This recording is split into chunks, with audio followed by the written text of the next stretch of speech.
it's Alex, and today I'm going to be replacing the head on my snare drum and running you through how I typically tune my snare. So right now I have a Tama 6.5 by 14 brass Starphonic snare drum.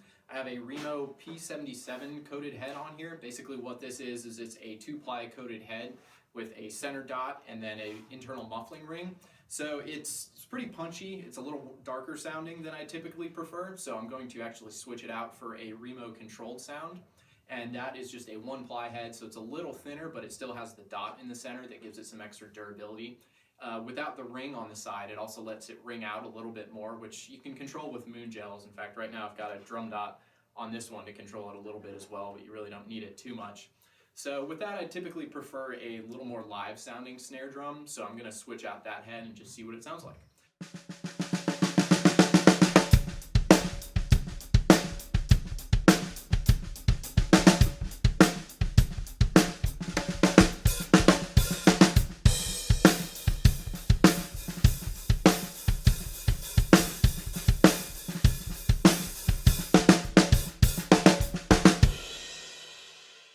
Alright, so to get started, I'm going to loosen the lugs on the top of the snare head, remove the hoop, and then switch out the head. If you have a drum dial, I've got each of these lugs tuned to about 88 on the pressure sensor here. So the way that works is you just kind of put it down and it gives you a readout of the tension on each lug.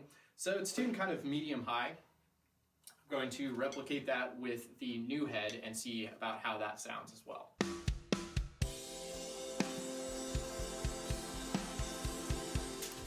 So I have the new head here. This is the Remo Controlled Sound, and then this is the old head, the Remo P77. So you can see side by side, visually they look pretty similar. They both have the dot in the center. However, when you spin them around, this one has the ring around the edge to eliminate some more of the overtones. And like I said earlier, it has an additional ply of a head on the bottom on there, so it's going to be a little thicker head. So first what I'm going to do is actually wipe off the bearing edge of this. So occasionally stick dust can get caught in here, and then that makes the head not seat correctly, which can cause a little bit of a tuning issue. So I'm just going to line this up and then put the hoop back on, and then just tighten it up to about finger tension on all of these lugs.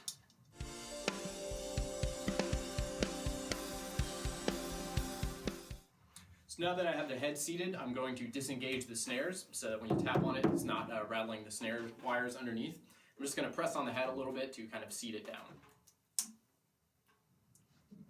So now what I'm going to do is take my drum key and go around, and I usually do about a half turn. So if the drum key is like this, I'll just, instead of doing a full 360-degree turn, if you're looking from overhead, it's just a 180, so essentially a half turn.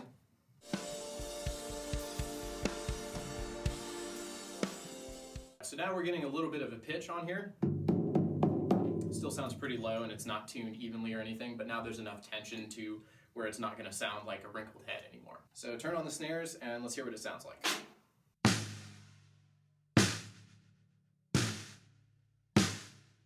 So admittedly not great, but at least it's on and it's kind of seated here. So now I'm going to start the process of going around and giving these each a little bit more of a turn on the lug here.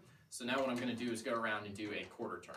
All right, so now the pitch has risen up a little bit on the head. This almost sounds like a really deep, low-tuned tom, but it definitely sounds like it's not really in tune with itself. So what I'm now going to go through is, since there's a even tension more or less around on the head now, or there's enough tension to let it sit properly, I'm going to go through and make sure each of these is even on all of the lugs.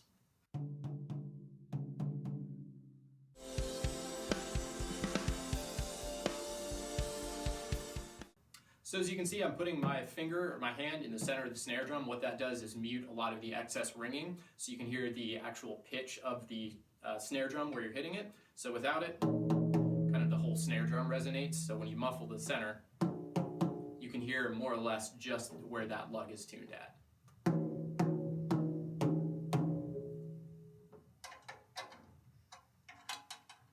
So right now it's about even across all the lugs. I'm not really going to fine tune it too much because I know I'm going to raise the pitch a little bit higher, but this is what it sounds like now. And then with the snares on.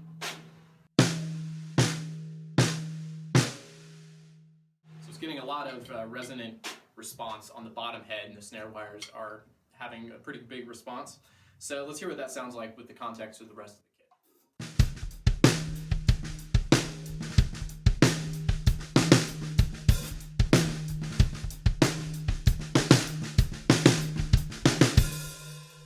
So real kind of fat, dirty sounding snare drum. I'm still going to tune it up a little bit and see where it goes from there. So just for reference, what you heard there was about a 70-71 on the drum dial. So it's a good bit lower than the initial tension that I had on the P77 head. Now what I've done is tune this up to the same tension that the P77 head was originally. So what I'm going to do is play this real quick and then put a portion of the clip that I played earlier, just so you can hear side by side what the heads sound like in the difference from the single ply head and then the thicker P77 head. So this is with the snare tuned about 1 3/4 of a turn on each lug with a drum key, and then that's equivalent to about 88 on the drum dial. So here's what it sounds like.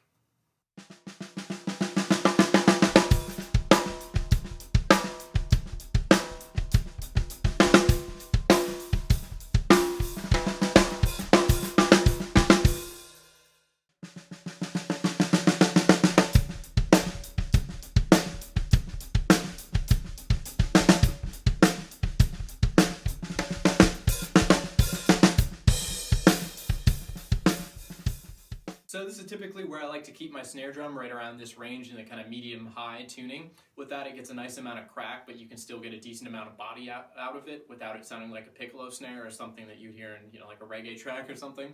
So with that also, you can hear now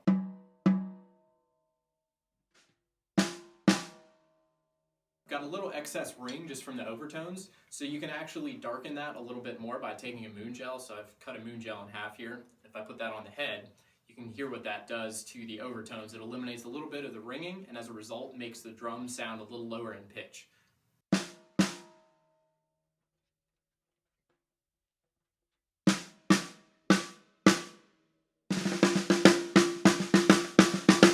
So with that as well, you can even take a thicker moon gel, or in this case a drum dot, and give it an even darker tone and completely deaden it. Just depends on what style of music you're going for.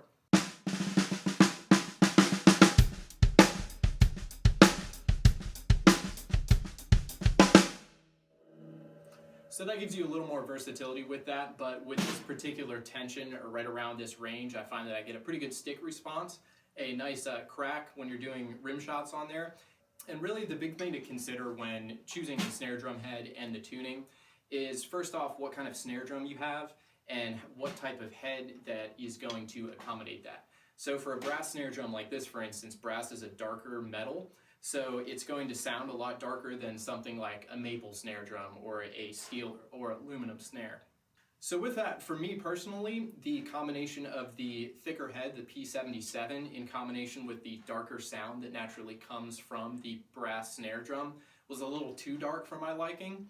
So with that, I went for a slightly lighter head, just the 1-ply with the added center dot.